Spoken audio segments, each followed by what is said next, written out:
monde de Tangerine. Le monde de Tangerine. C'est ça. Mais comment tu fais pour danser pour des hommes si t'étais homophobe? Ben, à travers ça, en fait, j'ai appris à défaire mon homophobie. Bien sûr. Parce que, dans le fond, toutes mes craintes n'étaient pas fondées, là, puis je me suis rendu compte que c'est comme du monde normal, là, dans le fond, mais je venais d'un petit village vraiment comme full stéréotypé, puis raciste, homophobe, toutes les affaires, fait que j'étais comme un peu biaisé, mais finalement, ça m'a ouvert l'esprit beaucoup de travailler là-dedans. Puis, je l'avoue qu'au début, c'était tough, là, fait qu'au début, ce que je faisais, je prenais une coupe de drink, puis là, j'étais comme, OK, ça me dérangeait moins après. Mais tu sais, dans un sens, c'est habituellement, quand on est devant l'homophobie, c'est parce que ça reflète nos craintes à nous vis-à-vis qu'on a peur que nous, on soit homosexuels ou, ouais, tu sais, mais c'est pas vis-à-vis les autres. Parce que qu'est-ce que les autres, c'est les autres. Ça nous reflète pas, là, tu sais, je veux dire. En fait, Pourquoi? les autres, c'est nous, puis tout ce qu'on voit dans les autres, c'est juste un reflet de nous-mêmes. Mhm. Puis, ouais.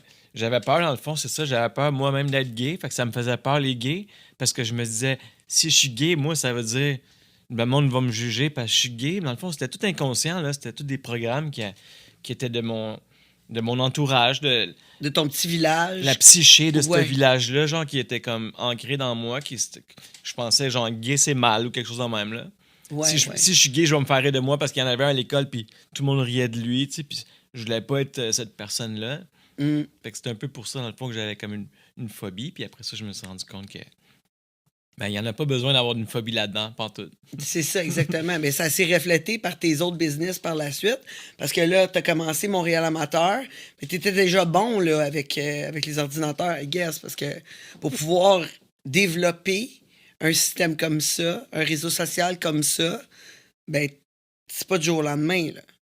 Ouais, ben j'ai toujours eu plein d'idées créatrices. Puis, comment j'ai lancé ça, dans le fond, c'est que je me suis fait mettre dehors du bar Tabou après un certain temps. Mais qu'est-ce que tu avais fait? En fait, je pense que c'est juste parce que j'embarquais pas dans le cadre vraiment de genre, tu te pognes des clients et tu les emmènes en haut. T'sais, moi, j'étais pas capable d'aller jusque-là à ce moment-là. J'avais essayé une fois dans un autre contexte, puis j'ai vu que c'était vraiment pas, ça résonnait pas avec moi. T'sais. Puis ça m'a permis en même temps de savoir, de vaincre mon homophobie, de l'essayer, voir est-ce que je suis gay, tu sais. Puis non, je me suis rendu compte. Puis là, fait, quand tout le monde le savait, dans le fond, ça se parlait, tu sais, ah ben lui, il va pas dans les loges. Fait que là, j'avais plus vraiment de clients réguliers. Puis un moment donné, ils m'ont mis là juste parce que je fumais un joint à l'extérieur. Mais tout le monde fumait des joints. Sauf que moi, j'étais genre, il attendait juste d'avoir une raison de me mettre dehors. Puis ça a bien tombé parce que pendant ce moment-là, je m'étais ramassé assez d'argent pour acheter un ordinateur. Puis à l'époque, pardon, un ordinateur, là, ça coûtait genre 5000 $. Puis c'était genre un 486. Mais avec ça, tu pouvais aller sur Internet. Puis là, j'ai découvert les chats. Puis là, j'ai comme fait ça à temps plein. J'avais des études, j'avais 2 jobs. J'ai comme tout lâché ça. Puis j'ai juste resté sur mon ordinateur quasiment 24/24. Mes amis, genre, ils me disaient, Yannick, viens-t'en, on s'en va au tam-tam, viens-t'en, on s'en va dehors, viens-t'en, on sort. Il fait beau, je suis comme, non, c'est beau, les gars, allez-y, on se voit tantôt, là. Je regardais même pas, j'étais coincé dans mon ordi. Mais là, tu étudiais pour finir ton secondaire, c'est ce que j'ai compris. Fait que est-ce que tu l'as fini, ton secondaire? Ouais, finalement, la dernière époque que j'ai lâché, c'était que je finissais juste mon chimie physique 536, que j'avais déjà fini mon secondaire, mais je voulais comme m'enrichir. Puis quand j'ai découvert Internet, j'ai dit, yo, l'école, ça sert à rien. Ah ouais, mais il faut vraiment que tu sois curieux pour être capable d'apprendre tout ça, là. Tu t'as programmé? Même pas. C'est juste une question de contact. Moi, j'ai une idée, exemple, puis là, je trouve quelqu'un qu'on ait un bon match. Je parle de mes idées, puis je dis, hey, veux-tu être partner? Ou sinon, comme, peux-tu t'engager pour faire telle programmation? Puis... fait que t'es une bonne people's person pour un bon leader, quelqu'un qui est capable de trouver toutes les ressources puis les mettre ensemble. Ben, j'essaie le plus possible de m'améliorer, mais je te dirais, ma force, c'est les idées. Comme j'ai des visions comme qui sont des fois un peu avant-gardistes. Puis quand je trouve les personnes nécessaires justement pour pouvoir le concrétiser, ben on arrive à faire de grandes choses. Ouais. Ouais. Dans le passé, j'ai fait beaucoup d'erreurs. Par exemple, Montréal Amateur, il aurait pu être vraiment à un autre niveau aujourd'hui, mais à l'époque, j'étais juste trop festif. Puis à un moment donné, j'étais plus rendu compatible avec les mobiles. Puis tout le monde était rendu sur mobile. Puis là, ça me coûtait trop cher de tout refaire la plateforme. Il était rendu comme trop tard. Mais là, je m'en viens avec un autre projet là, qui va être encore plus puissant bientôt. J'en doute pas. Mais ça s'est bâti. Montréal Amateur, c'est arrivé avec une idée comme ça, après avoir dansé. Cette idée-là, à force de jaser avec le monde, c'est quoi? Parce que toi, t'étais à la recherche de monde sur l'ordinateur. C'est ça? C'est sur les sites de rencontres, puis tu disais, hey, ça n'a pas de sens, là, les sites de rencontres, c'est de la merde. Un peu un mélange de ça. En fait, j'avais un réseau d'IRC que je gérais des channels là-dessus, puis ça me prenait des serveurs. Là, tu parles pour moi, là, tu Ok. parles en IRC, c'est genre l'ancêtre de ICQ, qui est Ok. l'ancêtre de MSN, qui est Ok. l'ancêtre des réseaux sociaux. Genre, c'est Ok. comme juste après les BBS. Genre, la première affaire qui est apparue que le monde pouvait chatter, c'était les BBS. OK. Puis après, il y a eu IRC, Internet Relay Chat. OK. Ça, c'était genre, tu voyais comme un canal, mettons Canal Montréal, puis tu voyais juste comme les noms, puis dans le milieu, il y a des textes, mais tu voyais pas de photos ou de profil ou de rien de ça. Comme, comment tu cruisais une fille si tu voyais, mettons, un nom qui avait de l'air féminin, puis tu disais « Allô, t'es-tu un gars ou une fille? T'as quel âge? Tu viens de où? » Puis là, t'as-tu une photo? Puis là, il y avait une méthode pour s'envoyer une photo. Vieille école. Mais moi, quand je suis tombé là-dedans, j'étais fou comme la mort, je tripais à fond, fait que j'ai bâti Ben genre ouais. des réseaux de ça. Puis à un moment donné, j'avais plein de monde sur mon réseau. Mais en même temps, j'étais sur les sites rencontres, puis à l'époque, il y avait Do You Look Good. OK, oui, bien sûr. Puis moi, je voyais ça, Do You Look Good, puis j'étais comme, ah, j'aimerais ça avoir une affaire dans même, mais plus osée, tu sais. Parce que mon but à l'époque, c'était juste, je voulais juste baiser tout le temps. Puis sur IRC, c'est ça que je faisais, je passais. Ça J'avais a dû changer, quoi. Ouais, ben, je me suis assagi un peu avec le temps. Mais bon, j'ai toujours aimé ça, le sexe. Tout ce qui touche au sexe.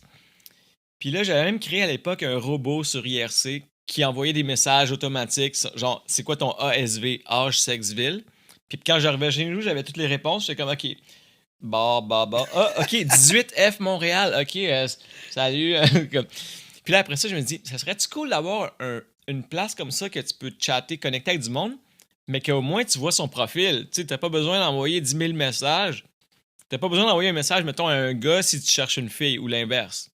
Juste ça serait cool. Puis là, j'ai rencontré un de mes amis qui était justement sur le canal IRC que j'avais créé. Puis lui, c'était un programmeur. Puis il avait créé un site que lui, il faisait de l'argent avec des bannières. Donc, dès que le monde cliquait sur une bannière, ça lui faisait genre 25 sous. J'ai dit, hey, peux-tu m'en faire un comme ça? Puis moi, en échange, je vais. Oups. Excuse-moi. Ah, non, je sais pas. Tu t'entends par la suite? Ouais. On a eu un feedback. C'est quoi je disais? Ouais, c'est ça. Fait que là, j'ai dit, hey, tu veux-tu m'en faire un comme ça? Puis moi, en échange, vu que j'avais déjà des serveurs, je vais t'héberger tes sites gratuits. Lui, il payait quand même cher pour héberger ses serveurs. Fait qu'il a dit, OK.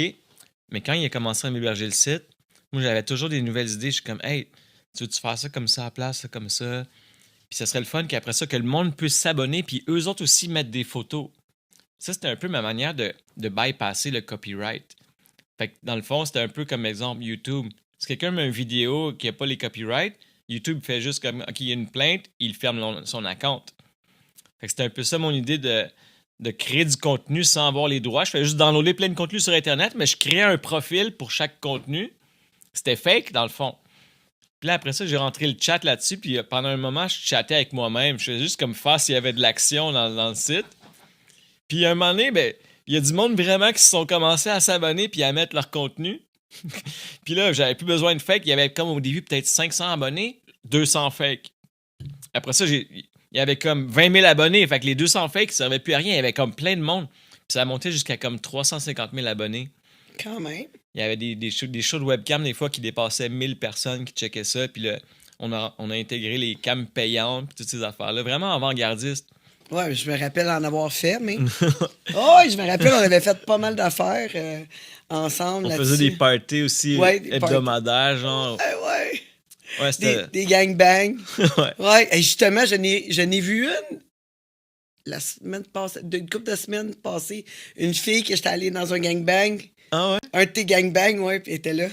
Elle me dit, ah, tel, je te rappelle pas, t'étais venu au gangbang, puis ouais, t'avais sorti ton double strap-on. Hi. Je m'en Wow. rappelle C'était-tu- très bien. C'était-tu Petite Pêche par hasard? Ah, je peux pas te dire son nom, mais en tout cas, tu sais, je sais pas son nom que- quand elle travaillait, quand elle avait, tu sais, qu'elle avait fait le gangbang, là, je veux dire. Mhm. Mais je l'ai vu l'autre jour, oui, avec son vrai nom, donc je ne divulguerai pas. Puis elle est super belle. C'est ça. Elle est encore super belle. Et c'est ça. Fait que oui, je me rappelle des parties tout le temps. Il y a quand même beaucoup de monde, beaucoup d'engouement sur tes parties. Puis ton site roulait quand même bien. Là. Je pouvais passer des soirées à jaser avec du monde là-dessus. Là, et même me coucher à des petites heures du matin. Ouais, il y a eu vraiment une belle, âge d'or, si on peut dire, pendant à peu près, comme je dirais, de 2005 à 2010, là, c'était genre le site le plus hot à Montréal. Le monde de Tangerine.